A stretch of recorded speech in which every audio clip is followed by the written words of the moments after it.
Merci de votre présence. Comme le disait Madame Benson tout à l'heure, je suis Madame Massib, Marie Massib, psychologue clinicienne, et je me suis spécialisée dans l'enfance et l'adolescence.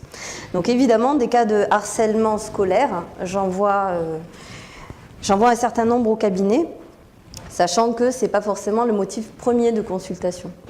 Très souvent, au cabinet, on se rend compte que les enfants viennent pour un tout autre problème. Et ce problème du harcèlement, présent ou qui a eu lieu dans les années passées et pour lesquels ils n'ont pas consulté, est larvé et a modifié des choses dans leur caractère et dans leur personnalité. Et plusieurs années après, ils le portent encore. Donc, je vous avoue que je n'ai pas du tout choisi ce sujet parce qu'il est tendance et que c'est vraiment un très grand malheur qu'il le soit. Par contre, je pense que c'est important d'en parler aujourd'hui, peut-être aussi pour pouvoir préciser certains concepts et remettre d'une certaine manière certaines pendules à l'heure. Alors, je veux bien que tu fasses diapo, s'il te plaît. Vas-y. Donc, au niveau des chiffres, ce sont des chiffres qui ont été donnés par le journal Le Monde en novembre 2017 par André Canvel, qui est délégué ministériel chargé de la prévention et de la lutte contre les violences en milieu scolaire depuis 2015. Donc, ce sont des chiffres qui datent de novembre 2017, il y a un an qui s'est passé depuis. 700 000 enfants harcelés en France. Ce chiffre, il paraît énorme. À mon sens, il est très en dessous de la réalité. C'est un chiffre qui est établi à partir d'enquêtes, qui s'appellent des enquêtes de climat scolaire. C'est-à-dire que dans le cadre de l'école, on va demander aux enfants du primaire, du collège et du lycée de remplir des enquêtes, de répondre à des questions pour déterminer leur niveau de bien-être dans le milieu scolaire. Ça se fait en classe pendant à peu près 45 minutes. Donc ça donne effectivement un paysage sur l'atmosphère et sur la manière dont les enfants se sentent. Mais un enfant peut très bien remplir ce document avec son harceleur à côté. Et puis un enfant peut très bien remplir ce document, être très bien dans sa classe à un moment donné, subir du harcèlement 6 mois plus tard. Donc on est sur un paysage qui est un paysage changeant. Le harcèlement scolaire, c'est quelque chose qui se pérennise dans le temps, mais qui peut arriver à n'importe quel moment d'une vie. Et pour que l'enfant apparaisse dans ces chiffres, il faut que l'enfant le dise. Or, c'est encore, malgré tout le battage médiatique qu'on peut faire et le fait qu'on s'en occupe, un sujet tabou parce que c'est un sujet honteux. Énormément d'enfants victimes de harcèlement scolaire ont honte d'être victimes de cela. Et ils ont l'impression que c'est à cause de leur personnalité, à cause d'eux, qu'ils subissent cette situation. Même si on leur dit l'inverse. Donc effectivement, beaucoup d'enfants ont honte de cette situation. Honte qui est démultipliée par le phénomène du cyberharcèlement. Parce qu'en plus, tout le monde peut voir ce qu'ils subissent et ils le retraduisent, eux, dans leur tête d'enfant, comme ce que je subis, c'est que je le mérite. Donc ces chiffres-là, c'est des chiffres qui viennent des enquêtes climat scolaire, c'est les chiffres des plaintes aussi, et tout le monde, loin de là, ne porte pas plainte. 14% des enfants du primaire, c'est déjà un chiffre énorme. 14 enfants sur 100 au primaire, c'est monumental. 12% du collège, alors à mon avis, il y en a beaucoup plus que ça. Parce que s'il y a bien un parent pauvre au niveau de l'éducation nationale, c'est le collège. Voilà. Et collège où les enfants sont en souffrance et les enseignants sont en souffrance. Et 2 à 3% au lycée, ce qui est relativement moins étonnant parce que quand même les enfants prennent une certaine maturité, sont dans autre chose, d'autres types de rencontres, d'autres types d'investissements pour plus tard. Et c'est vrai que j'aurais tendance à croire que le problème se dissout. Il se trouve, je vous dis ça ce soir, mais que la semaine dernière, ma filleule de 16 ans m'a téléphoné et qu'elle subit depuis 3 mois un harcèlement tellement abominable que ça a amené à la rupture d'avec son copain qui était extrêmement investi, avec qui elle était depuis de nombreuses années, tellement la situation a dégénéré. On est au lycée, il y a une plainte qui a été posée, le proviseur ne veut pas recevoir la famille en disant qu'ils ont judiciarisé la situation et que c'était plus de son ressort, et ce sont des enfants de 16 ans. Soit un enfant sur 10, et 5% de ces enfants-là ont des situations qui sont extrêmement préoccupantes. Là aussi, le chiffre me paraît sous-évalué. Diapo. Qu'est-ce que le harcèlement scolaire? Alors on y va. On va prendre le Larousse. Le Larousse. L'action de harceler consiste à soumettre quelqu'un à d'incessantes petites attaques. Premier mot extrêmement important dans cette définition, c'est incessante. Parce que oui, c'est le fondement du harcèlement, c'est-à-dire la répétitivité. Tous les jours, vous subissez quelque chose. Et le pire, c'est que ce petit quelque chose, il y a des jours où ça va mieux. C'est-à-dire que la force du harceleur, c'est de souffler le chaud et le froid. C'est de permettre à l'enfant qui est harcelé de se dire « demain, ça va s'arrêter ». Et en fait, demain, ça s'est arrêté, mais après demain, ça va recommencer. Donc la notion de durée, elle est absolument fondamentale. La répétitivité, c'est un élément fondamental. Sans répétitivité, il n'y a pas de harcèlement. Une agression ponctuelle, si violente soit-elle, n'est pas une situation de harcèlement. Or, en ce moment, il y a un glissement sémantique. Et il y a énormément d'enfants qui disent, par contre, « j'ai été harcelé » alors qu'ils ont été agressés. Petites attaques. Le mot « petite » pose problème. Parce qu'en réalité, il n'y a pas de petites attaques. C'est le vécu de l'enfant qui doit déterminer si l'attaque était petite ou pas. Un simple surnom complètement anodin peut être vu par l'adulte comme une petite attaque, mais par l'enfant, ça peut être vu comme une dénarcissisation complète. L'opprobre peut être jeté sur son nom de famille. Pour l'enfant, c'est terrible, même si pour l'adulte, c'est une chamaillerie. Et de temps en temps, dans le harcèlement scolaire, il faut prendre des yeux d'enfant. Et d'un coup, la situation, elle change. Vas-y. Selon l'éducation nationale, lorsqu'un enfant est insulté, menacé, battu, bousculé de manière répétée, on parle de harcèlement. Alors, toutes les situations que vous voyez là sont des situations de violence. Or, la violence, si je vous disais tout à l'heure qu'elle était vécue par le harcelé, elle n'est pas forcément si manifeste que ça.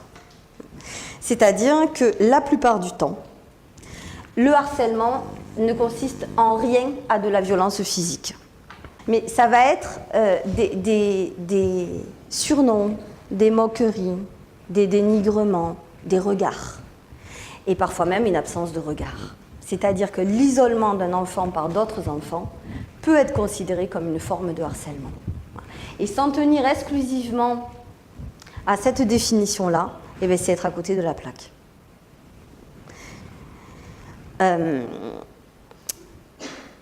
Vous avez aussi des relations entre enfants qui sont des relations tyranniques. Un jour, je joue avec toi, le lendemain, je ne veux plus jouer avec toi. Et puis après, on est copains, et le lendemain, on n'est plus copains. Et quand ça se répète sur plusieurs années, ça crée pour l'enfant l'impression qu'il n'est pas intéressant. Ça crée pour l'enfant l'impression que l'intérêt que l'autre va lui accorder ne peut dépendre que de ce qu'il fait. Et c'est terriblement problématique pour la manière dont il se conçoit. Il y a aussi un autre type de harcèlement, et celui-là, il est encore plus pernicieux. C'est l'harcèlement qui consiste à intruser l'autre. Je vais vous donner un cas clinique. Florent, c'est un enfant calme, il est intelligent, il est équilibré. C'est un enfant qui, effectivement, pourrait faire du bien aux autres enfants de par sa personnalité. Depuis 1 an, il ne peut plus faire un pas sans qu'Anthony se colle à lui. Alors Anthony, c'est pas un méchant. C'est un enfant qui est agité. C'est un enfant qui est insécurisé. Il parle fort, il bouge beaucoup, il prend beaucoup de place. Et Florent ne peut pas faire un pas sans qu'Anthony soit collé à lui, en permanence. Il l'intruse, il prend toute la place, il décide de tous les jeux, il le touche. Et ça, c'est quotidien. Anthony, il n'agresse pas Florent. Mais par contre, il ne respecte absolument pas la juste distance que Florent voudrait mettre avec lui. Et à 8 ans, c'est difficile de mettre la juste distance. Et les adultes, ils disent à Florent, mais sois gentil avec Anthony. Toi, tu as les qualités qui font que tu as de la chance, tu es équilibré et tout. Tu vois bien que ce petit, il a envie de jouer avec toi. Mais ce n'est pas qu'Anthony a envie de jouer avec Florent. C'est qu'Anthony a envie que Florent soit son objet. Et malheureusement, personne n'explique à Anthony que l'autre, ça ne se phagocyte pas. Et cette situation, elle perdure, jusqu'à ce que Florent craque complètement, il attrape Anthony, il le plaque au sol. Donc passage à l'acte, effectivement, et c'est Florent qui est puni. Ce qui est normal dans ce que les enseignants ont vu, mais effectivement, ce type d'amitié peut provoquer des moments où Florent il dit j'ai plus envie d'aller à l'école. C'est pas l'école qui le dégoûte, c'est le rapport qu'il va avoir avec ce petit garçon. Ce n'est pas du harcèlement, il n'y a pas de notion de destructivité dans cette relation-là. Par contre, ce qui va être extrêmement intéressant, c'est de remarquer que finalement l'intrusivité, l'intrusion de l'autre, finalement la négation de son altérité, est déjà le lit d'un harcèlement futur. Et cette notion de négation de l'altérité, c'est celle qui va faire la différence entre harcèlement et conflit. Ça, on va le voir tout à l'heure. Tu peux y aller. Toujours selon l'éducation nationale, les 3 caractéristiques du harcèlement sont la violence, la répétitivité, l'isolement de la victime. Au niveau de la violence, non. Cela fait violence au sujet, oui, mais cela peut, de l'extérieur, si on cherche la violence comme un critère, alors non. On est à côté de la plaque parce que de l'extérieur, ça peut ne pas donner l'impression que c'est violent. Répétitivité, oui, et encore oui. Isolement de la victime, oui aussi. Parce qu'effectivement, autant le harcèlement isole, parce que personne n'a envie d'être le copain d'un harcelé, autant il fragilise.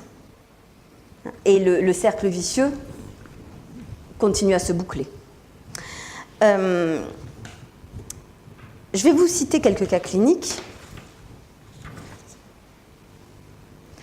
Au niveau de la violence, Julien est appelé le blaireau par 3 harceleurs depuis 2 ans. À l'heure actuelle, malgré l'intervention de la direction, Mathéo et ses copains n'appellent toujours pas Julien par son prénom. Cette désubjectivation est source de souffrance et de perte de confiance en soi. Aux yeux de ces 3 critères-là, Julien, il n'est pas forcément isolé, il n'y a pas forcément de violence, mais effectivement, au bout de 2 ans, on peut dire que c'est du harcèlement. Et Léa, 9 ans, quand je la rencontre, est surnommée trop laide depuis 3 ans. Cette petite fille est en fait ravissante malgré un appareil dentaire et des lunettes imposantes. Résultat, elle est convaincue du contraire au point de se haïr. Elle a jeté dernièrement ses lunettes dans la poubelle de l'école. Elle a accusé la petite fille qui la harcèle le plus. Réponse totalement désadaptée et fort symbolique. Elle est réellement jetée à la poubelle par cette petite fille depuis des années et elle se débarrasse en plus de l'objet qu'elle considère comme responsable de la situation. Cet acte fut très mal interprété par les adultes qui la punirent fortement d'avoir accusé la petite harceleuse et d'avoir jeté ses lunettes. C'est comme ça qu'elle a atterri chez la psy, parce qu'elle avait un problème. Et Léa n'avait aucune conscience qu'elle était harcelée et elle ne pouvait donc pas le dire. Parce qu'il y a ce problème-là aussi. Et c'est là qu'effectivement, moi je ne suis pas très battage médiatique, mais en tout cas le fait qu'on en parle, ça peut permettre à certains moments aux enfants de reconnaître un certain type de situation qui n'avait jamais été nommée jusqu'ici. Et un enfant, quand il n'a jamais expérimenté quelque chose, si on ne le lui nomme pas, eh bien, il ne le sait pas. Finalement, elle donnait raison au harceleur en se détestant. Et ça va être un des signes cliniques qu'on va le plus voir dans les cas de harcèlement. Léo, 8 ans, a un surnom lié à son nom de famille. Chez lui, il n'y a pas de harcèlement autre que l'emploi de ce surnom permanent. Le problème, c'est qu'à présent, Léo ne supporte plus son propre nom. Il en veut même à ses parents de lui avoir donné ce nom-là. L'isolement. Anaïs et Laurie sont amies depuis la petite section de maternelle. Elles ont actuellement 7 ans et sont en CE1. Au début du CP, elles se sont disputées et elles ont rompu tout lien. Bon, conflit. Laurie préfère favoriser de nouvelles copines. Anaïs a tendance à ne pas admettre cette rupture amicale. Et qu'est-ce qu'elle fait ? Elle va se mettre à tourner autour de Laurie. Et elle va tenter de se faire remarquer par Laurie. Pour elle, perdre ce lien, perdre cette amitié, c'est insoutenable. Et elle va chercher à se faire remarquer par plein de mauvaises raisons. Intégrer leur jeu, leur couper la parole, s'habiller pareil. Laurie a en effet une forte personnalité. Déjà à 7 ans, elle est ce qu'on peut appeler populaire. Et ça en fait du mal, ce mot.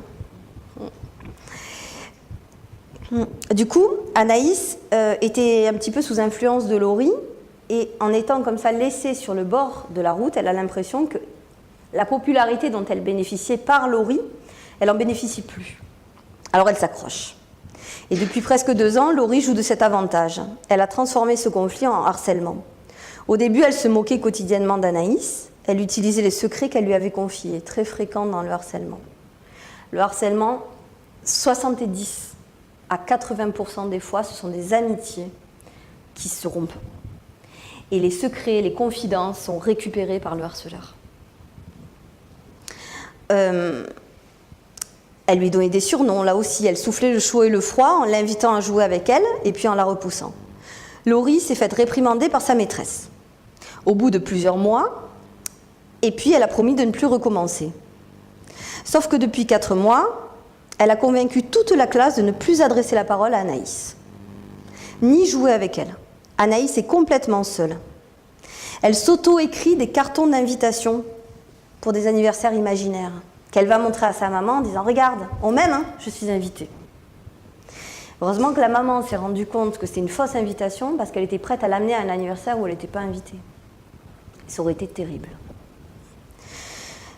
Elle n'en a parlé que depuis une semaine, car c'est un sentiment de honte d'elle-même qui l'habite. Donc vous voyez que l'isolement, c'est une violence pernicieuse bien pire, ou en tout cas aussi importante que l'agression.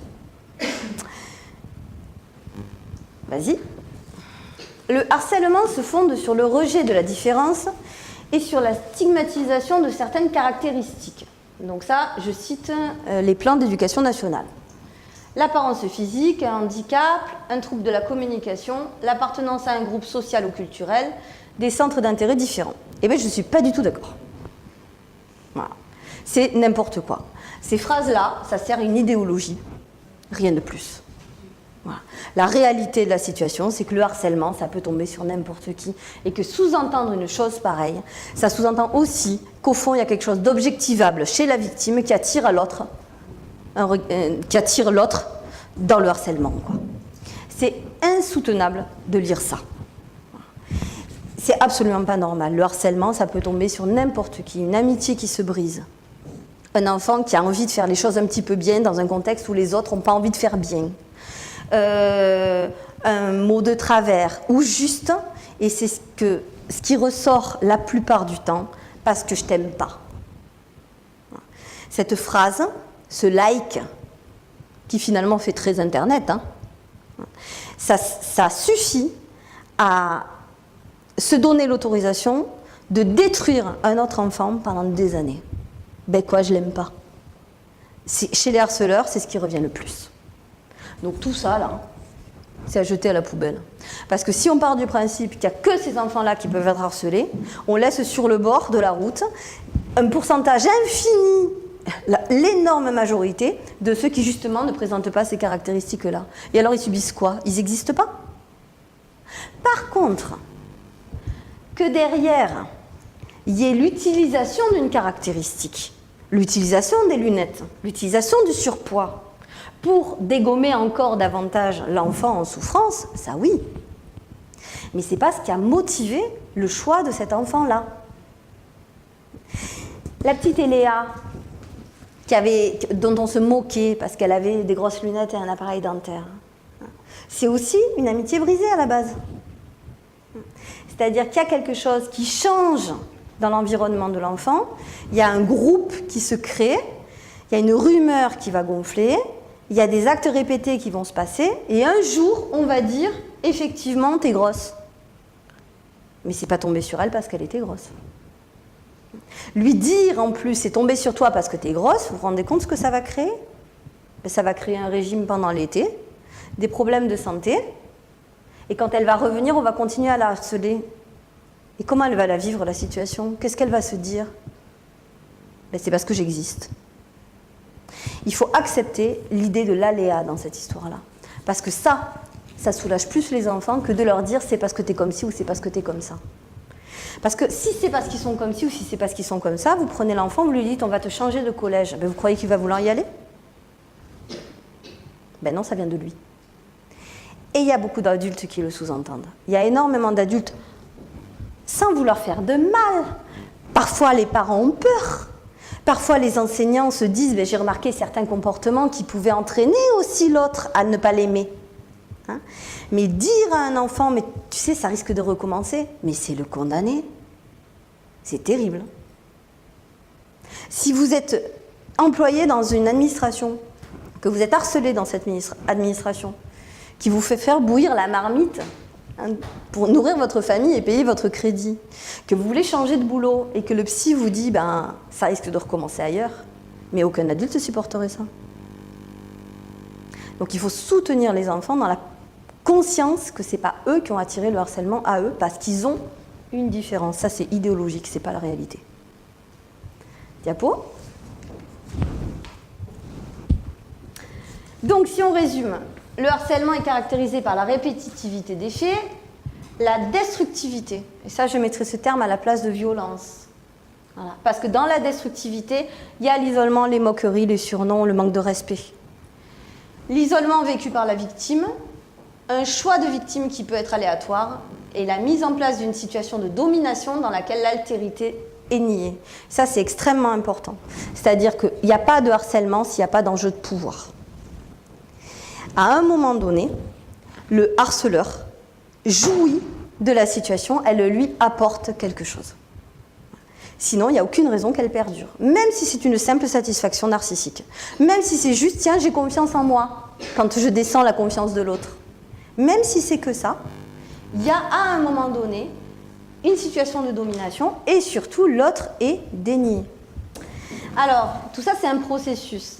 Il y a la séduction dans ce processus. C'est-à-dire que dans le processus de harcèlement, il y a énormément d'enfants qui, quand ils deviennent harceleurs, je vous le disais tout à l'heure, sont dépositaires d'éléments personnels de la vie de l'enfant harcelé. Et ça va être utilisé contre celui-ci. Ne serait-ce que ta mère, elle est plus vieille que les autres mères. Ça peut être tout simple. Mais c'est déjà des petits éléments où c'est sa vie personnelle qui est critiquée. Et si sa vie personnelle est critiquée, c'est qu'à un moment donné, il l'a livrée. On a un rapport de domination. On a de la culpabilisation. Ça passe énormément par j'ai entendu dire que finalement, vous vous étiez disputé parce que tu avais fait ça. Et on a de l'intimidation, dénigrement, isolement, menace. Et enfin, les agressions physiques, qui, je vous dis, ne sont pas les plus fréquentes. Allez-y. La différence entre harcèlement et conflit. Alors, le harcèlement n'est pas un conflit. C'est-à-dire que dans un conflit, il y a un désaccord objectivable. On sait pourquoi on n'est pas d'accord et on se dispute avec l'autre parce qu'il n'est pas d'accord avec nous. S'il n'est pas d'accord avec nous, c'est que son avis existe. Et je peux avoir très bien envie de l'écrabouiller ou de le convaincre ou de le contraindre, mais son avis existe. Donc il n'y a pas de négation de l'altérité.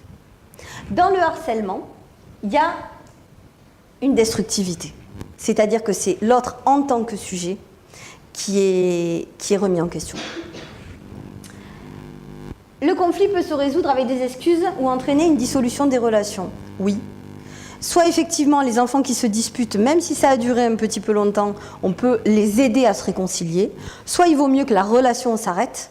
Ça, c'est de l'ordre du conflit. Le conflit ne nie pas l'altérité, je vous le disais tout à l'heure. Dans le harcèlement, il peut y avoir une stratégie. Ça, c'est quelque chose d'extrêmement important. C'est-à-dire que dans le harcèlement, peut-être au début, mais très vite ça s'arrête, il n'y a pas d'impulsivité. Il y a effectivement des enfants qui réfléchissent à ce qu'ils vont pouvoir faire ou dire pour faire le plus mal possible. Et c'est ça qui est absolument terrible parce qu'on parle d'enfants quand même.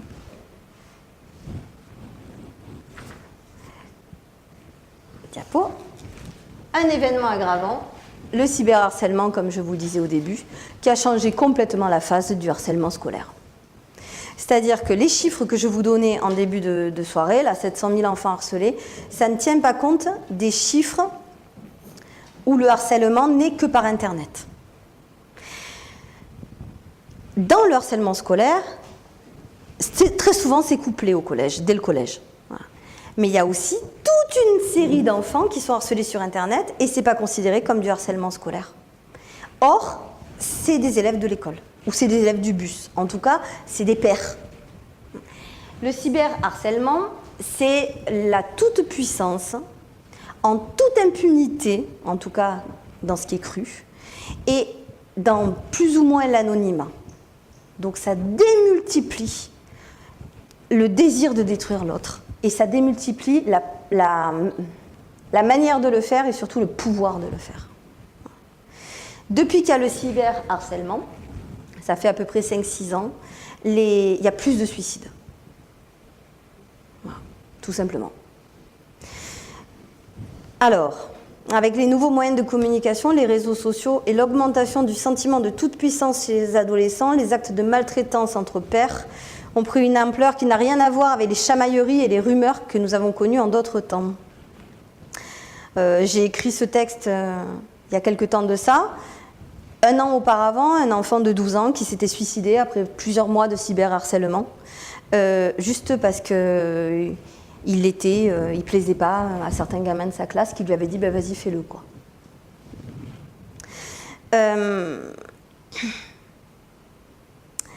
Je pense à Jade qui était une adolescente et qui me disait donc quand je lui disais mais pourquoi es-tu sur les réseaux sociaux, elle avait 13 ans, elle me répondait mais parce que si j'y suis pas et si sur les réseaux sociaux je suis pas jolie alors j'aurai pas d'amis.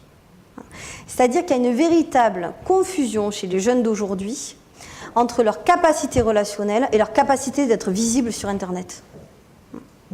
Et cette confusion-là, elle crée une explosion du cyberharcèlement parce que le cyberharcèlement, c'est visible, c'est plein de témoins. Et surtout, ça paraît sans conséquence. C'est-à-dire que cliquer, ça ne peut pas détruire la vie d'un autre. Allez lui dire dans le couloir, je vais faire ça et ça et ça à ta famille, tu ressembles à ci, tu ressembles à ça. C'est déjà un acte impliquant, mais cliquez. Envoyez une photo, envoyez un message. Pour le jeune qui fait ça, il n'y a même plus la notion de responsabilité. Et donc là, la porte est ouverte à tout. Donc c'est un facteur aggravant extrêmement important, extrêmement grave, et c'est pas prêt de s'arrêter.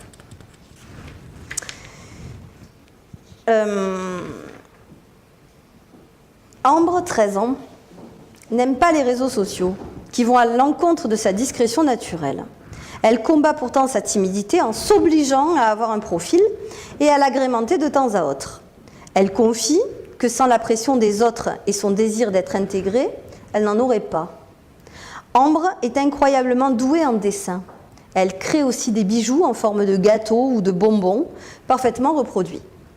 Elle a posté des photos de ses créations sur son Facebook, ce qui a provoqué l'hilarité générale et bien sûr des commentaires désobligeants. Parce que quand vous avez une activité un peu créatrice, que vous êtes un petit peu dans la sublimation, vous êtes hors norme et ça c'est par contre très mal.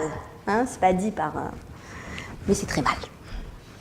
À la suite de cela, elle a conservé le compte Facebook, mais elle a cessé ses créations artistiques. Quelques mois après, lors d'une soirée pyjama entre copines, l'une d'entre elles s'est esclaffée en découvrant Ambre sans maquillage. Durant la nuit, la bonne copine a pris des photos du visage acnéique de notre jeune patiente, ainsi que de la gouttière dentaire qu'elle porte la nuit. Le lendemain, tout le collège se délectait des images envoyées sur le réseau social.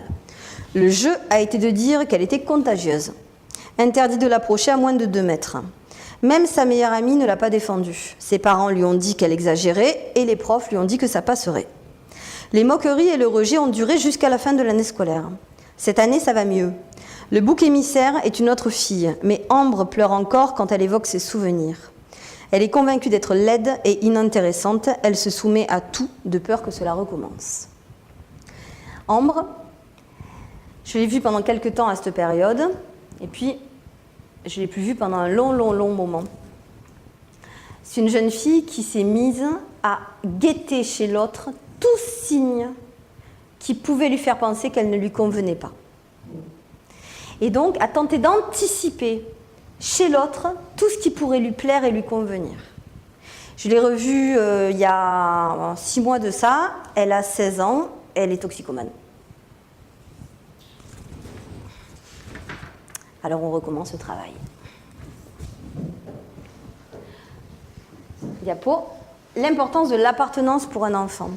Le problème du harcèlement scolaire, si vous voulez, c'est qu'il arrive à un moment de la vie où l'enfant a besoin d'avoir des identifications qui sont autres que celles qui sont familiales. C'est-à-dire qu'il a besoin d'avoir des enfants autour de lui qui ne soient pas ses frères et sœurs. Il a besoin de pouvoir avoir des enfants qui voit en lui des qualités, soit que ses parents ne voient pas, soit que ses parents voient, mais c'est normal parce que c'est ses parents. Et le rendu par les pères, il est absolument fondamental, il est structurant, il est bienfaiteur. À la préadolescence, à l'adolescence, ça se structure même au-delà, puisque les identifications sont de plus en plus fortes, et on a des groupes d'appartenance qui donnent l'impression à l'enfant d'avoir une deuxième famille, qui s'est choisie celle-ci. Alors parfois ça fait beaucoup de peine aux parents, surtout ça dépend qui, quoi.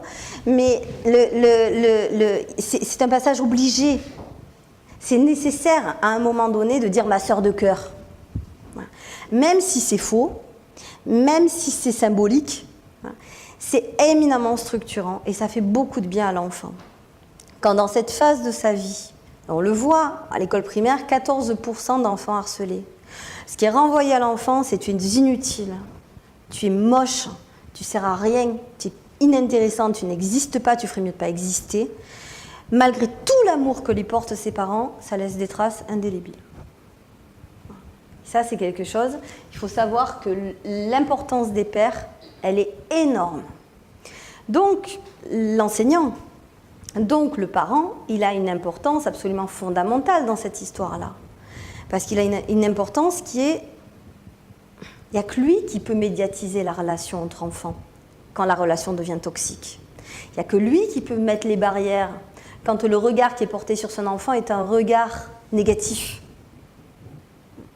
Et donc il doit s'intéresser aux relations entre enfants. Et moi, j'ai rien contre les enseignants qui font bien ce qu'ils peuvent. Bien ce qu'ils peuvent. Mais le nombre d'enfants qui m'ont dit qu'ils subissaient du harcèlement et que pendant ce temps, les maîtresses, elles parlaient entre elles, c'est courant qu'un enfant vous dise ça, malheureusement. Et les maîtresses, elles sont épuisées, donc elles ont besoin à un moment donné de s'isoler, de parler entre elles. Parce que c'est tout le système qui tourne de manière folle. Mais par contre, il n'y a plus personne dans la cour pour venir dire à un enfant « Effectivement, tu as besoin de grandir avec tes pères et je vais t'aider. » Et ça, c'est quand même extrêmement problématique. Parce que ce rôle structurant-là, si ça marche bien, ben c'est parfaitement trophique, parfaitement positif. L'enfant grandit dans des bonnes conditions, il marche sur deux pattes, il a sa famille et il commence à avoir sa vie sociale.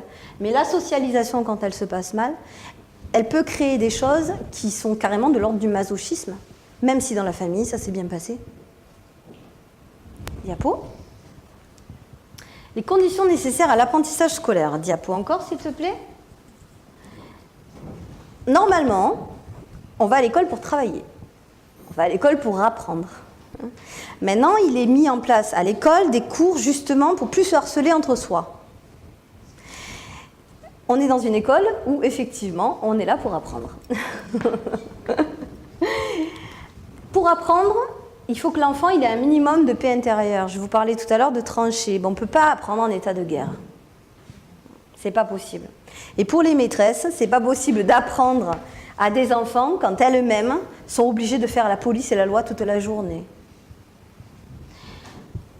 On ne peut apprendre que si on a suffisamment de confiance en soi pour évoluer en reconnaissant ses lacunes. C'est-à-dire qu'on ne peut apprendre que si on reconnaît qu'on ne sait pas.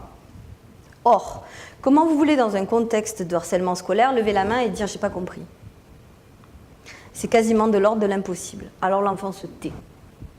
Il ne montre pas qu'il ne sait pas, la maîtresse ne sait pas qu'il ne sait pas, et c'est le début de la dégringolade. C'est impossible d'apprendre quelque chose si on n'a pas conscience qu'il faut demander à l'adulte. Et bien, tous les pères autour, ils empêchent ça. Ma filleule, dont je vous parlais en début de conférence, elle n'ose plus intervenir. Sa prof d'anglais lui a demandé de faire un exposé, elle n'a pas pu le faire. Le regard de l'autre qui génère la honte. C'est pas la maîtresse qui est en cause. Pas du tout. C'est pas parler devant la maîtresse qui pose problème. C'est montrer aux autres qu'en plus ils nous harcèlent et qu'on a des lacunes. Donc finalement, ils ont raison de le faire. Une confiance fondamentale en son enseignant et dans le groupe de pairs. Alors, on est dans une société qui horizontalise énormément les rapports entre les adultes et les enfants.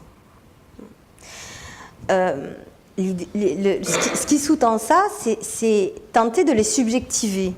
d'en faire des petits sujets. C'est bien, c'est bon ça, d'en faire des petits sujets. Mais le problème, c'est qu'on confond tout.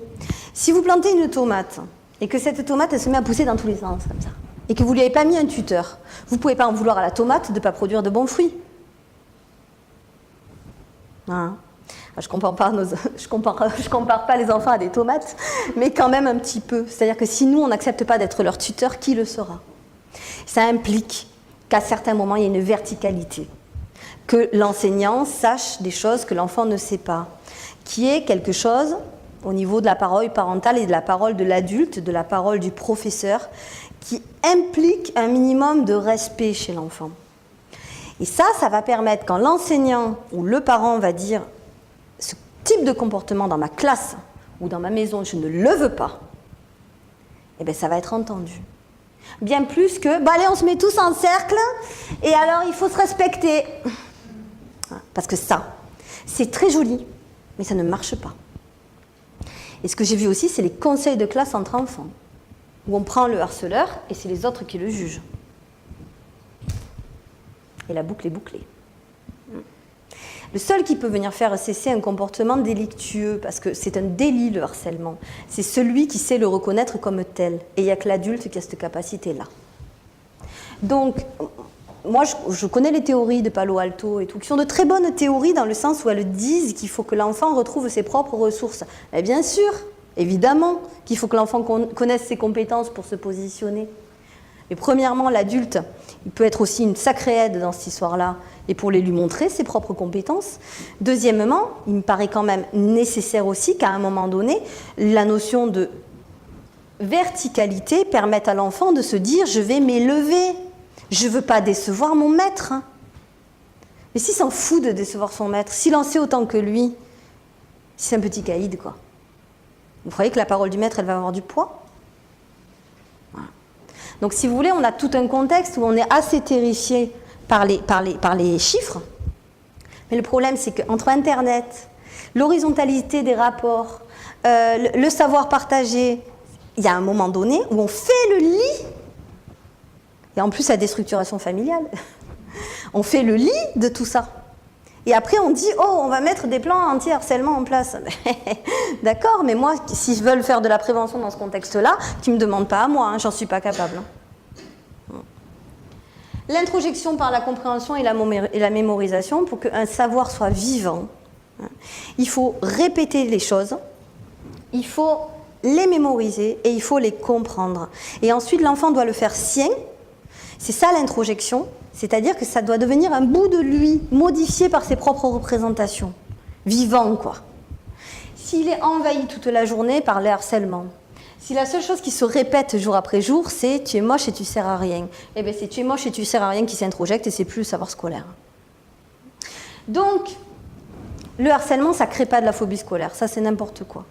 Le harcèlement, ça crée une phobie post-traumatique. Ça crée de la peur. Et éventuellement plus tard, beaucoup plus tard, si jamais ça s'est rentré dans plusieurs secteurs, une phobie sociale. La phobie scolaire, c'est la phobie d'apprendre. Donc ça ne crée pas une phobie scolaire, mais ça enlève les conditions d'un apprentissage optimal. Diapo. Les victimes du harcèlement. Ça va? Tout va bien? Bon. Les victimes du harcèlement. Vas-y, s'il te plaît, Jessica. Qui sont les victimes du harcèlement?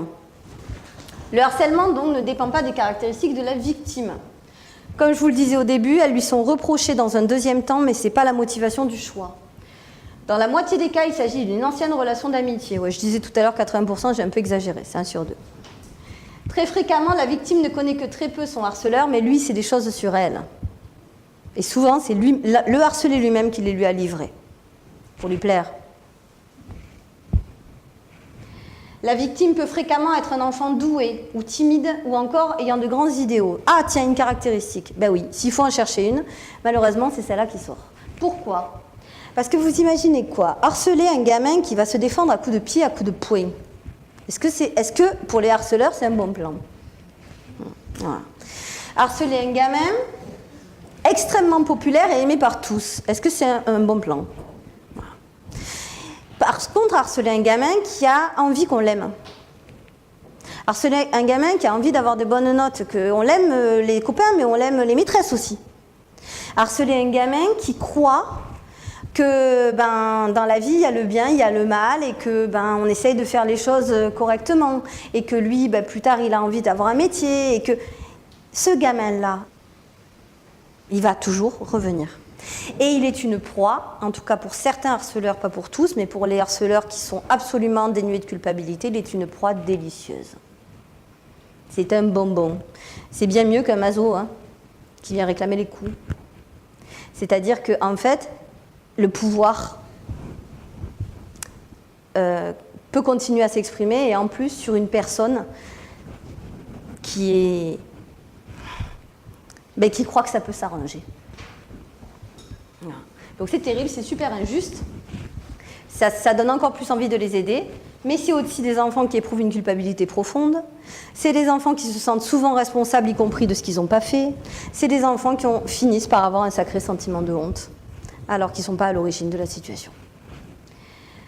Et donc ils ne parlent pas. Ils ne parlent pas aussi pour ne pas inquiéter papa-maman. Et effectivement, je me retrouve avec des parents qui tombent des nues parce que des enfants racontent qu'il y a 3 ans, ils ont vécu des mois d'enfer. Mais s'il avait dit à maman, elle aurait eu de la peine. Donc ce sont des enfants qui ont de l'empathie. Dire à un enfant qu'il y est peut-être pour quelque chose, ou que cela se reproduira sûrement ailleurs, équivaut à une condamnation. C'est ce que je vous disais tout à l'heure. Si on dit à un enfant qui va changer d'école, ça va se reproduire, c'est catastrophique. Si on dit à un enfant, mais t'as forcément fait quelque chose, c'est catastrophique aussi. Parce que j'espère qu'il a fait quelque chose. Mais pourvu qu'il ait fait quelque chose. Pourvu qu'à un moment donné, il est tenté de se défendre. Et si ça a été vu et qu'il est puni, c'est dommage. Mais si à un moment donné, il a tenté de résister à ses agresseurs, il me semble quand même qu'on ne va pas le lui reprocher. Et que pour pouvoir comprendre le mécanisme du harcèlement, il ne faut pas s'arrêter à œil pour œil, dent pour dent. Il s'est vengé, donc il est vilain aussi. Ou bien il s'est vengé, donc justice est faite. Il faut peut-être regarder tout le système dont on parle depuis tout à l'heure. Et qu'à un moment donné, s'il a agi, c'est peut-être pas plus mal. Ça ne le rend pas coupable. Les signes cliniques présentés par l'enfant harcelé. Vas-y. Alors, je les séparais en 3. Il y a 3 types de symptômes. Les symptômes psychiques. D'abord, on a la peur. La peur, elle est toute simple. J'ai peur de me retrouver à l'école face à eux. Voilà. Je rase les murs. Je me fais tout petit. Et il y a des enfants, ça se voit physiquement, ils se prostrent. Angoisse, très différent de la peur. L'angoisse, c'est quand on est pris entre 2 tendances opposées. C'est-à-dire, je veux aller à l'école parce que j'ai envie d'avoir des bonnes notes et j'ai envie de réussir ma scolarité, et puis en plus j'ai envie de faire plaisir à mes parents, et tous les jours j'ai envie de fuir. Ça, c'est créateur d'angoisse. C'est ça qui va faire les vomissements, les douleurs abdominales, une fois que c'est passé dans le corps. Colère impuissante. Le problème, c'est pas la colère est très bonne. Le problème, c'est qu'ils ont l'impression que leur colère, elle sert absolument à rien. Qu'elle est complètement inefficace et que dans toute situation, ça ne sert plus à rien de dire ou d'exprimer, puisque de toute manière, ça va nous retomber dessus. Atteinte narcissique grave. Quand toute la journée, on vous répète que vous êtes bon à rien, mais vous finissez par le croire. Et non seulement vous finissez par le croire, mais c'est plus pernicieux que ça. C'est-à-dire que si quelqu'un vient vous dire que vous ne l'êtes pas, vous allez finir par tenter de lui prouver que finalement, si, vous êtes nul et que vous ne méritez pas son intérêt. Dépression d'épuisement. Souvent, elle est couplée à la dépression de perte dans le cadre des amitiés qui se rompent. On a perdu son ami et en plus, la situation de harcèlement use le psychisme. Tous les jours, il faut retourner se confronter à la situation traumatique. Mais on est séché. Et comme c'est des enfants qui ont des grands idéaux, je pourrais parler des enseignants aussi, qui retournent tous les jours dans des contextes de plus en plus maltraitants pour eux et pour leurs conditions de professeurs. Tous les jours, il faut s'y coller, quoi. Mais ça épuise n'importe qui. Il y a des métiers où vous avez la possibilité d'avoir des arrêts de travail. Il y a des métiers où on vous propose un changement de poste. Il y a des métiers où il y a des prud'hommes. Eh bien, pas pour le métier d'élève. Et tous les jours, il faut y aller. Donc, ceux qui doivent être des prud'hommes, c'est les adultes autour d'eux. La phobie post-traumatique, c'est la phobie dont je vous parlais au début, c'est-à-dire que ce n'est pas une phobie scolaire, comme je vous l'ai dit. Phobie post-traumatique et à terme éventuellement une phobie sociale, je ne peux plus parler en public, je deviens tout rouge, je m'inhibe, je m'interdis, voilà. Mais ce n'est pas une phobie scolaire au sens vrai du terme. Là aussi un terme complètement galvaudé, récupéré et mis à toutes les sauces. Vous avez un gamin qui veut jouer toute la journée aux jeux vidéo, qui ne veut plus aller à l'école parce qu'il n'y a que les jeux vidéo qui l'intéressent, paf, phobie scolaire.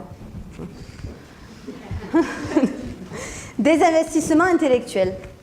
Des investissements intellectuels, c'est par rapport à la diapo précédente, il faut être dans un certain état d'esprit pour pouvoir apprendre. Au bout d'un moment, même penser, ça peut devenir dangereux. Eh bien, je pense plus, je coupe tout. Sentiment de culpabilité. Les autres, ils sont méchants. Oui, les autres, ils sont méchants.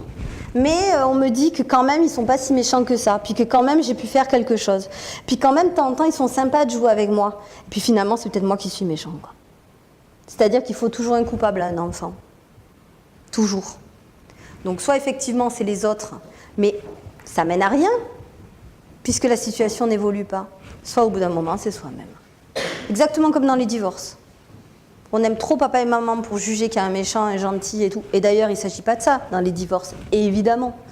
Mais l'enfant avec son regard qui cherche un coupable, il va finir par se dire c'est ma faute. Le masochisme. Alors ça c'est pas le masochisme qui se construit tout petit. Avec l'un des parents, c'est un masochisme qui se construit avec les pères et qui va faire qu'au bout d'un moment, il vaut mieux, pour exister aux yeux des autres, supporter les souffrances, mais exister. Et puis au bout d'un moment, le seuil de tolérance à la souffrance, il va augmenter, augmenter, augmenter, augmenter, augmenter. Et l'enfant ne se plaindra pas de choses qui, pourtant, étaient éminemment traumatiques pour lui au début. Et puis au bout d'un moment, si on ne s'intéresse plus à lui du tout, il va les regretter, ces choses-là. Et il y a des enfants qui se mettent à être insupportables à la maison et à se faire punir. Et ils vont chercher dans toutes leurs relations le même type de relation, comme s'ils pouvaient attirer que ça à eux, et comme si au bout d'un moment, c'était leur seule modalité d'existence. Les idées suicidaires, très importantes, et de plus en plus importantes, et majorées par le cyberharcèlement, vraiment. Et il y a un risque réel. C'est-à-dire que un enfant qui dit à certains moments « j'ai envie de mourir, je voudrais être mort », ça arrive souvent, même dans des classes de primaire, à l'âge de l'école primaire, ça arrive dans la famille, quand souvent ils subissent des situations qui sont insupportables. Ce que ça veut dire, c'est « je voudrais vivre mieux ». Mais quand il y a eu par exemple effectivement une séparation parentale, et qu'en plus il y a un harcèlement à l'école, et que personne ne les défend, et qu'on les considère comme responsables, et qu'émerge le sentiment de culpabilité, il y a un risque de passage à l'acte.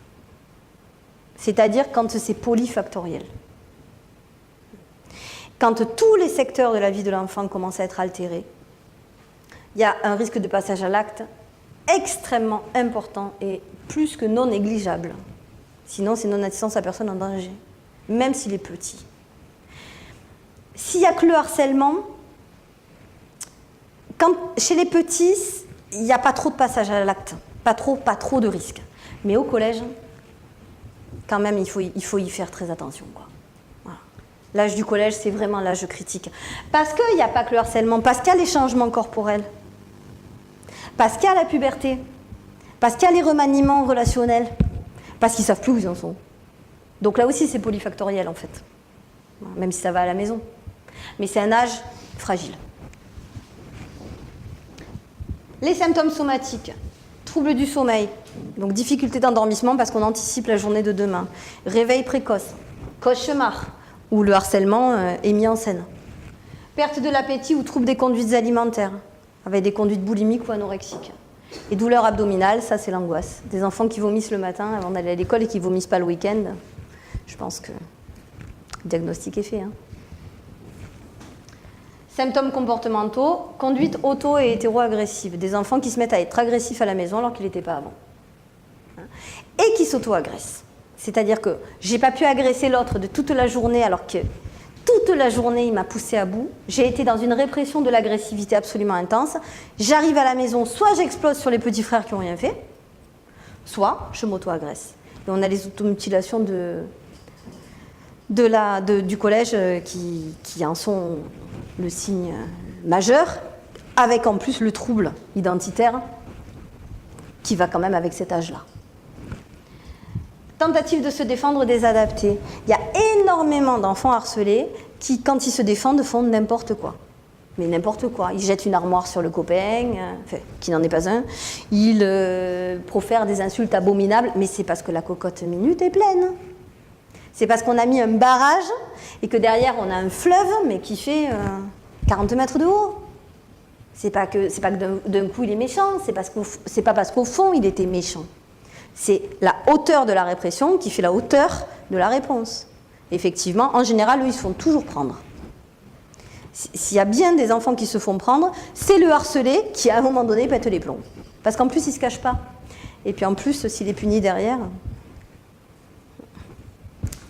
c'est encore le lit du masochisme. Conduite d'évitement, il va chercher à arrêter d'aller à l'école. Isolement, c'est pas bon du tout d'être le copain d'un enfant qui est harcelé, parce qu'on risque de l'être soi-même. Donc il est déjà isolé par les autres et en plus il a tendance au repli. Tentative de suicide quand il y a les passages à l'acte et suicide quand ça marche. Ça va ? Vous tenez le choc ? Les enfants harceleurs. La fameuse phrase « Mais pourquoi tu l'embêtes ? Je l'aime pas. » Voilà. Ça, c'est quelque chose de très nouveau et de très grave. Parce que qu'est-ce que vous voulez répondre à ça ? C'est pas parce que vous n'aimez pas les pommes de terre que vous voulez éradiquer toutes les pommes de terre de la planète. Eh bien si, là, il l'aime pas. Donc, il n'a pas le droit de vivre. Ou en tout cas, il n'a pas le droit d'être sous mes yeux. Ça, il y a quand même un certain narcissisme derrière tout ça. C'est-à-dire qu'il y a quand même l'idée, finalement, assez phylogénétique qu'on ne peut pas partager un même territoire. Moi, il ne me semble pas que ce soit impossible. Et plus on leur dit « respectez-vous, vivez ensemble », plus ça a l'air impossible. Donc quand même, ça interroge. Peut-être parce qu'on ne donne pas les bonnes valeurs derrière. Vas-y. Alors, qui est harceleur ? Donc, de manière générale, il faut quand même dire que le harcèlement, c'est un comportement, pas un trait de caractère. Donc ça, je le dis, parce que je dis harceleur depuis tout à l'heure, comme si ça faisait partie de leur identité. Quelqu'un qui a été harceleur peut changer complètement, et puis quelqu'un qui a été harceleur peut devenir harcelé. C'est possible aussi. C'est-à-dire qu'il suffit que le comportement s'inverse. Mais pas tous. Il y a des enfants chez qui c'est une modalité relationnelle. Et là, on n'est déjà plus dans le simple comportement. Il y a quelque chose dans le caractère qui engendre ça. L'élève agresseur, il trouve des avantages. Donc, soit il aime le pouvoir que ça procure, soit ça lui donne le sentiment d'exister, soit ça lui donne confiance en lui-même. En tout cas, il y a quelque chose qui fait jouir. Ça aussi, c'est extrêmement préoccupant. Parce que comment vous voulez demander à un enfant de 8 ans, mais même à un préado, chez qui le plaisir est une modalité extrêmement importante, d'arrêter un comportement qui lui donne l'impression qu'il lui apporte quelque chose. Mais là aussi, c'est à l'adulte de lui montrer que ça ne lui apporte rien et que même ça va le desservir. Ok, et s'il n'est pas puni, en quoi ça le dessert ? Parce qu'on lui a dit c'est pas bien ? Si la loi n'est pas appliquée, on va lui dire je ne suis pas d'accord avec tes comportements. En plus, à l'adolescence, très souvent, il ne respecte pas forcément l'adulte qui le lui dit. Il n'attend même pas que l'adulte le considère. Dites-moi, quel est l'impact ? Alors, peut-être qu'il y en a chez certains, une sorte de magie, où d'un coup, on va leur faire une piqûre, une injection d'empathie. C'est merveilleux, il devrait toujours y en avoir dans tous les bureaux des écoles, des seringues d'empathie. Mais un enfant qui n'éprouve pas de culpabilité parce que la jouissance est plus grande que celle-ci, et que de ce fait, lui dire arrête quelque chose qui t'apporte du plaisir, du pouvoir et de la popularité, ça le terrorise, et ça lui fait de la peine, et il ne veut pas. Si à un moment donné on ne lui montre pas que la perte est plus grande que le gain, on est cuit. il faut que la perte soit plus grande que le gain. De la même manière que si vous voulez dans l'autre sens faire évoluer un enfant, l'amener à grandir, renoncer tout simplement à un comportement régressif, par exemple un enfant qui fait pipi sur lui. Il faut lui montrer que grandir, ok c'est une perte, mais que le gain est plus sympa que la perte. C'est dans les deux sens. Parfois, il n'y a aucune conscience des conséquences de ces actes. Oui, le nombre d'enfants harceleurs qui grandissent et qui disent « mais je ne me rendais pas compte », il est énorme. Donc là, oui, là par contre, on ne va pas lui injecter de l'empathie, mais il faut toujours alerter, toujours dire. Ce qui est en train de se passer, c'est grave. Voilà ce que l'autre ressent, il faut toujours le lui décrypter. J'ai des témoignages là de filles qui étaient des anciennes harceleuses. Les filles qui se sont fait harceler, je ne sais pas quoi vous dire, mais ce que je sais, c'est que vous n'êtes pas coupable. Vous n'avez rien fait pour mériter ça. Ça a eu la malchance de tomber sur vous sans raison, juste parce qu'il y a trop d'ados comme moi qui croient que pour être quelqu'un, il faut que les gens aient peur de vous. J'étais persuadée de rien faire de mal, à part exprimer mon opinion, qui était « je n'aime pas cette fille ». Pourquoi aurais-je dû me priver de lui faire savoir, surtout si ça amusait la galerie? Ce sentiment d'être avec les forts, d'être inclus dans le groupe et de dominer l'autre. Le harcèlement scolaire, pour moi, c'est toute la frustration, la colère, l'impuissance qui ressort en chacun quand on pointe du doigt une cible.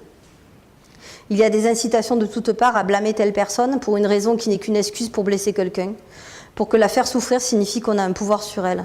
Quand je n'avais aucun pouvoir sur ma vie, sur ce que je subissais chez moi, quand je pensais que les mots ne me font mal que parce que j'étais faible, faire du mal à cette nana timide me permettait à un instant de me dire que j'avais le pouvoir de rendre mal quelqu'un. Ma confiance en moi se décuplait au fur et à mesure que je réduisais celle des autres. L'autre, il n'existe pas beaucoup dans ce cas-là. Donc il y a deux solutions. Soit il y a de la perversion, soit c'est pas de la perversion. Et effectivement, il n'y a que dans l'instant T, il y a une conscience limitée de ce qui est en train de se passer et que l'enfant qui est harceleur à ce moment-là, il pense qu'à lui et à son bénéfice à lui. Et l'autre n'est qu'un objet. C'est pour ça que je vous disais que le harcèlement, c'est la négation de l'altérité. Il s'agit fréquemment d'un phénomène de groupe. Sans témoin, le harcèlement, il baisse énormément. D'où le problème d'Internet. Le problème des personnalités sans culpabilité, eh bien, elles existent. Parfois, c'est des personnes, les harceleurs, qui souffrent tellement chez eux que, comme la nana là dont je le disais l'histoire, ça leur donne l'impression d'avoir une autre forme d'existence. Je l'ai reçu ça à mon cabinet. Alors, je reçois 2 gamines à 12 ans pour 2 situations qui n'avaient rien à voir l'une avec l'autre. Mais rien à voir. Je reçois qui vit un enfer depuis 4-5 ans dans le divorce de ses parents. Elle a une mère qui est uniquement dans la théâtralité, uniquement dans l'apparence, très exigeante, mais sur des valeurs qui ne sont pas des valeurs terriblement constructives et profondes pour un enfant. Hein. Désolée. Et puis un père qui aime le pouvoir de l'argent, qui pense que tout s'achète et qui est dans une sorte de boursouflure narcissique. Voilà. Et en fait, ils se haïssent dans le cadre de ce divorce, et elle est un objet dans le cadre de ce divorce, elle n'existe pour aucun des deux. C'est-à-dire que soit elle est une arme pour pouvoir embêter l'autre, soit elle est un otage, mais elle n'est jamais une personne, quoi, jamais un sujet. Donc je la reçois dans ce contexte-là, et ça dure depuis des années. Et elle, son mécanisme de défense, c'est justement la popularité, en même temps c'est les références qui lui sont données, hein. Mais voilà, donc son mécanisme de défense, c'est d'être aimée par ses pairs pour des mauvaises raisons. Et elle cherche les clics de cyberpopularité. Et puis je reçois, pour un tout autre problème, un problème scolaire, qui est une enfant qui a une problématique de recherche de perfection, qui se met la pression pour les notes, bon, rien à voir, quoi. Et en fait, on raconte que quand elle était au primaire, il y avait une fille qu'elle aimait pas. Mais pas plus que ça, quoi, quelque chose de très anodin. Et elle me raconte qu'elle a été harcelée pendant des années par une certaine qui lui a fait de tout. Mais une horreur, un tableau absolument invraisemblable, jusqu'à ce qu'elle finisse par changer d'école à bout de souffle, et avec une restructuration et une renarcissisation qui a duré, et qui dure encore. Voilà. Et là, je fais le lien. Oh mon Dieu, j'ai les deux familles. Donc c'est particulier, parce que d'un coup, mes représentations se croisent. Hein, et la petite harceleuse, moi je l'aime bien, je suis censée l'aider. Et je la plains beaucoup. Et en même temps, je ne peux pas dire à que finalement, c'est parce que cette pauvre fille souffrait qu'elle lui a fait ça. Parce qu'en plus, on est dans une société qui fait croire qu'avoir souffert, ça donne le droit de faire souffrir les autres. Mais c'est pas vrai, ça. Donc, ça a été tout un jeu d'équilibriste au niveau de mes propres représentations, puisqu'elles ne se sont jamais croisées. Et Dieu merci, j'ai fait attention quand même dans les rendez-vous. Mais ça a été une dialectique représentative. Voilà, pour pouvoir aider convenablement chacune d'entre elles dans sa problématique. Mais c'est là qu'on voit qu'effectivement, on a des enfants qui harcèlent les autres parce qu'ils sont eux-mêmes dans un état de délabrement intense. Et que du coup, ça les restructure. C'est une idée fausse, ça. Ça restructure rien du tout, quoi. Ça fait jouir un temps. Et d'ailleurs, elle a été harcelée un temps, elle aussi. Et puis, il y a les enfants qui ont des personnalités sans culpabilité. Alors, c'est très mal de dire qu'il y a des enfants qui ont des traits psychopathologiques qui existent avant la puberté, avant l'adolescence, et après, même, que ça se structure vraiment au moment d'être jeune adulte, parce que en plus, l'adolescence remet tout en question. Bon, c'est vrai. Mais il y a certains enfants chez qui, à cause de contextes familiaux, il existe des traits manipulatoires, des traits stratégiques, et surtout, et ça c'est le plus problématique de tout, une absence totale de culpabilité. Mais pas qu'avec les pères, elle se voit à la maison aussi. C'est-à-dire des enfants pour qui demander pardon, c'est parce qu'on le leur commande, c'est jamais naturel. Ou, pire encore, leurs parents leur apprennent à jamais demander pardon, hein, histoire de bien enfoncer le clou. Des enfants qui jamais vont éprouver l'idée que c'est à cause d'eux que quelque chose s'est passé. Ça existe aussi. On a les deux aspects. Hein. On a l'enfant qui se sent coupable de tout et l'enfant qui se sent jamais coupable de rien. Hein. Souvent, les parents fonctionnent quand même comme ça. Hein, moi, j'ai reçu un enfant, il avait quand même cassé les 4 pattes de son chaton. C'était son jouet. C'était une chose. Aucune culpabilité. Voilà. C'était pas un psychopathe. C'est-à-dire qu'il n'y avait pas la dimension impulsive. Il avait calculé son coup. Comment vous voulez que derrière, ils comprennent qu'un autre enfant est en train de souffrir juste parce qu'il lui donne un surnom? C'est beaucoup plus rare, mais ça existe. Et là aussi, c'est être un béni oui-oui que de ne pas le voir. Ah, il ne s'agit pas de les balancer par la fenêtre. Hein. Mais si on le dénie, comment vous voulez que derrière, on en fasse quelque chose? Vous voulez pareil, on fait un conseil de classe, on fait du préventif? Ouh, c'est pas bien. Tu devrais t'en vouloir. Enfin, quoi. On n'inocule pas de la culpabilité à quelqu'un qui n'en éprouve pas. Mais il faut être doublement attentif. Un enfant comme ça dans une classe, ça doit interpeller. On ne le vire pas de la classe, on fait avec, mais on surveille ses comportements. On ne part pas fumer sa clope. Et surtout, on alerte les parents, on fait quelque chose, quoi. Le déni, ça n'a jamais rien réglé. Et en tout cas, faire semblant de s'occuper des situations, c'est presque pire que le déni. Vas-y. Comment parents et enseignants peuvent-ils détecter un problème de harcèlement? Vas-y. Eh bien, tout changement de comportement brusque doit interpeller. Si vous avez un enfant qui rit, qui est heureux, qui est joyeux, et qui du jour au lendemain se met à se prostrer ou devient agressif, eh bien, il se passe quelque chose. Donc, on l'interroge. Alors, j'ai regardé un peu dans les bouquins ce qui se disait, ça m'a un peu fait sourire, parce que la manière dont sont posées les questions, c'est une manière qui est extrêmement pudibonde. C'est-à-dire qu'éventuellement, quelque chose a changé dans ton environnement ces temps-ci. Je pense que les enfants ne sont pas des imbéciles, qu'on n'induit rien. Ce n'est pas parce qu'on demande à un enfant s'il est maltraité par d'autres qu'on va induire la maltraitance. Ce n'est pas parce qu'on demande à un enfant s'il a eu des idées suicidaires qu'il va sauter par la fenêtre de votre bureau. Il faut, à un moment donné, puisqu'il n'arrive plus à penser, puisqu'il est déconnecté de sa pensée, puisqu'il n'est que dans la soumission à l'autre et envahi par la souffrance que ça augure, il faut s'asseoir à côté de lui et il faut lui proposer ce que nous on a pensé. Et lui vous dira oui ou non. Mais le mutisme ça ne préserve rien en fait. Ça protège un petit peu de la souffrance de se rendre compte que son enfant est harcelé. Mais en fait, ça préserve rien. Donc on pose les questions. Il n'a plus envie de se rendre à l'école, on pose des questions. Si c'est pour jouer aux jeux vidéo, ça va se voir. Reconnaître qu'il ne sait pas où s'exprimer en classe devient une souffrance, on pose des questions. Ses notes subissent des variations aussi, son comportement n'est plus le même aussi, son agressivité devient explosive et désadaptée aussi. C'est-à-dire que la seule personne qui peut nous renseigner sur le vécu, c'est lui-même. Donc il y a plein de petites choses qui peuvent nous alerter. Et aussi bien, on est à côté de la plaque, il n'est pas du tout harcelé, haha, tant mieux. Et il n'est pas content parce que mamie, la dernière fois, n'a pas été sympa avec lui et que ça le travaille. Ou il n'est pas content parce qu'il est amoureux et que Justine n'est pas amoureuse de lui. Voilà. Mais il faut absolument poser des questions dans ces cas-là. Et très souvent, ce que je vois, c'est qu'effectivement, le silence a valeur d'autorisation, mais aussi les fausses interventions. Allez, il y a un cas de harcèlement, le proviseur va convoquer le harceleur dans son bureau.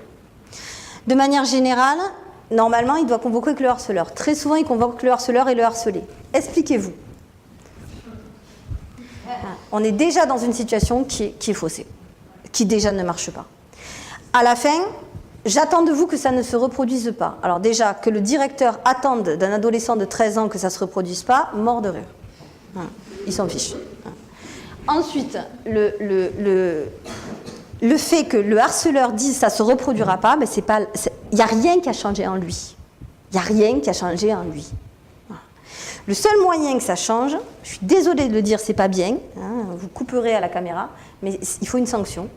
Parce que parfois, il n'y a que ça qui corrige un comportement. Moi, j'aime bien le mot correction.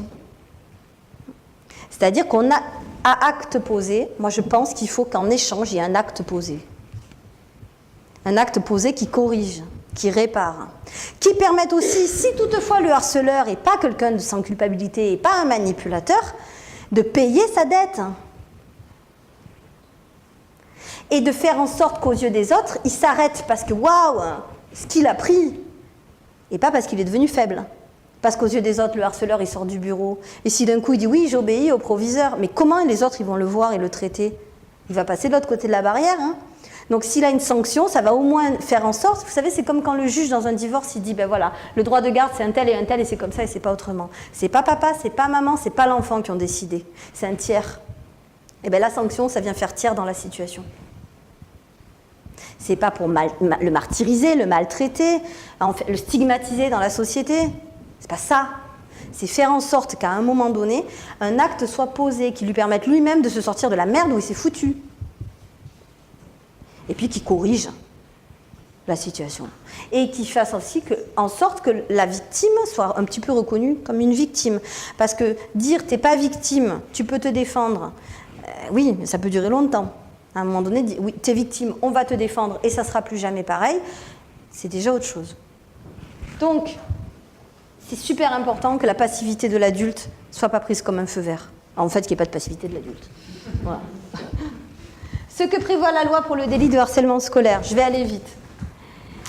Ça, c'est la loi. Les coupables de faits de harcèlement scolaire âgés de plus de 13 ans risquent des peines de prison et des amendes. C'est une bêtise de se dire que c'est juste un simple rappel de la loi. C'est ce que font les gendarmes et tout. C'est pas vrai.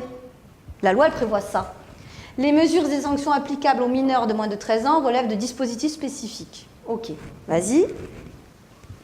Alors, on y va.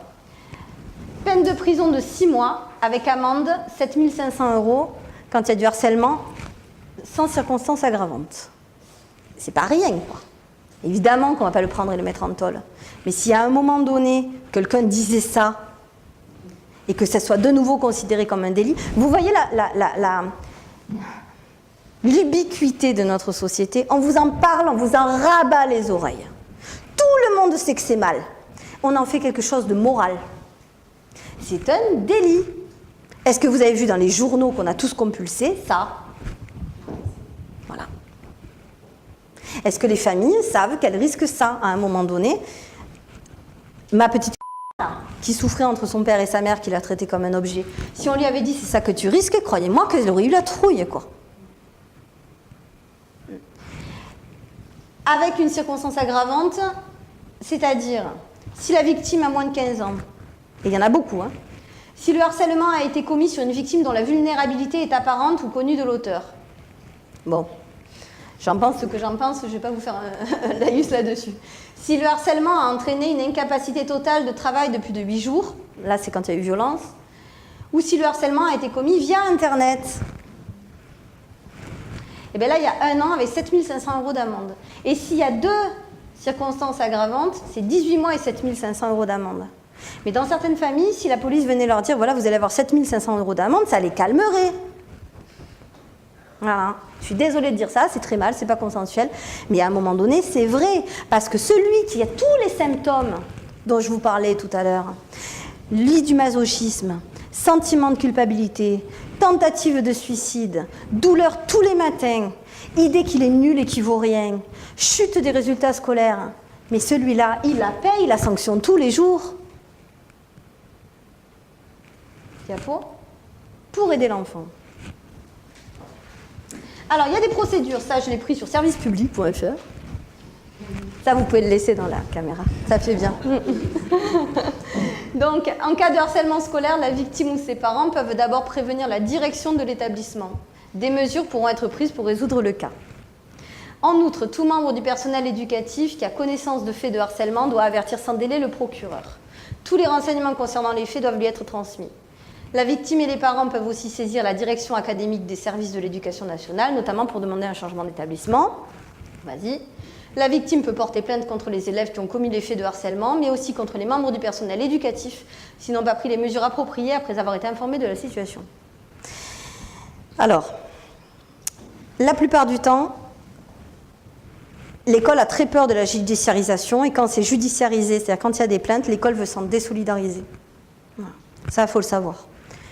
Deuxièmement, la plupart du temps, quand c'est porté au proviseur, il est censé y avoir des référents harcèlement dans tous les collèges et lycées, etc. etc.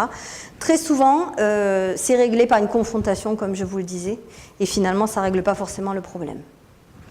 Vas-y. Donc, moi je crois que déjà, il faudrait commencer par aider l'enfant lui-même, effectivement. Premièrement, se dire que si on porte plainte, ça va aggraver la situation, c'est faux. Ce qui va aggraver la situation, c'est si la plainte n'est pas suivie d'effet. Mais dans une situation, faire appel à la loi, dire c'est pas parce que moi je veux pas que tu embêtes ma fille, c'est parce que c'est interdit. C'est éminemment structurant. Et quand la loi est appliquée, dans une société, c'est mieux. Je connais une directrice dans une école primaire qui avait été alertée de faits de harcèlement. Elle n'a pas cherché, hein. Elle n'a pas convoqué les harceleurs, elle n'a pas convoqué le harcelé. Elle a fait venir l'intégralité de l'école. Alors c'est quelqu'un qui avait une poigne terrible. Elle a fait venir l'intégralité de l'école, elle a dit voilà, ça, c'est interdit. Maintenant, je veille au grain, je vais passer dans les couloirs. Si j'entends un surnom, une moquerie, quelque chose qui n'est pas de l'ordre du conflit, de la bagarre, de la bêtise, là je suis tolérante. Mais quelque chose qui est fait pour détruire les autres, je vous préviens qu'il va y avoir des conséquences terribles. Les gamins, c'était comme ça. Voilà. Le résultat, il est que le harcèlement, elle ne lui a pas parlé au harceleur. Hein. Elle, à un moment donné, elle l'a regardé. Le résultat, c'est pas vous. Hein. Le résultat, il est que le harcèlement s'est arrêté. Pourquoi ? Parce qu'il y avait un adulte qui se comportait en adulte. Parce que la relation verticale était possible. Mais à 14 ans, c'est foutu. Si rien, s'il n'y a pas eu de cadre avant. On voudrait les cadrer au moment où ils sont plus cadrables. Mais ils sont plus cadrables à 14 ans. Faut pas se leurrer, même c'est le moment où justement, ouais, c'est peut-être pas plus mal qu'ils modifient un peu les limites, quoi. Mais ça, on peut le faire s'il y en a eu. En conclusion, ne pas avoir peur de mettre une procédure en place. L'intervention de tiers dans la relation de duel entre enfants n'aggrave pas la situation. Plus ils sont petits. Plus ils sont petits, moins ça aggrave la situation. Ce qui aggrave la situation, c'est par contre une maman qui appelle une autre maman, comme si c'était entre enfants, alors que c'est entre élèves. Donc il y a l'école aussi. Offrir à l'enfant quelques jours de repos après qu'il ait avoué la situation, si cela est possible et qu'il en a besoin. Pourquoi? Parce qu'un enfant qui a parlé, qui a raconté un traumatisme, il y a un moment donné où le temps de latence est nécessaire pour que ses mécanismes de défense se restructurent. Prendre du temps avec lui pour répondre à son angoisse. Parler de sa propre culpabilité, de n'avoir rien vu, parce que les mamans et les papas, parfois, quand ils n'ont rien vu, mais qu'est-ce qu'ils souffrent? Qu'est-ce qu'ils souffrent? Et les enseignants impliqués, les enseignants qui vraiment ne s'en fichent pas de leur travail et y croient encore, quand ils n'ont rien vu, ils sont très mal.